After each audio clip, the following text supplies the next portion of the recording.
ఎరుమేలి అంటే ఏంటి, ఎరుమేలిలోనే ఎందుకు పేటై తొల్లుతారు, ఈ ఎరుమేలి అనే పేరు ఎలా వచ్చిందంటే ఎరుమేలి కాదండి, ఇది ఎరుమై కొళ్ళి. ఆ యొక్క మగిషి అనే రాక్షసుని సంహరించిన వనం అది.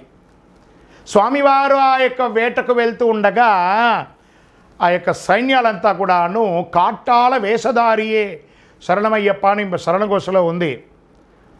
ఆ యొక్క ఆకులు అలములు రంగులంతా వేసుకొని స్వామి తిందగతో అయ్యప్పన్ తిందగతో అని పాడుతాను. తిందగతం అనేది ఒక శబ్దంగా ఉంది, కానీ స్వామి తిందగతం కాదు.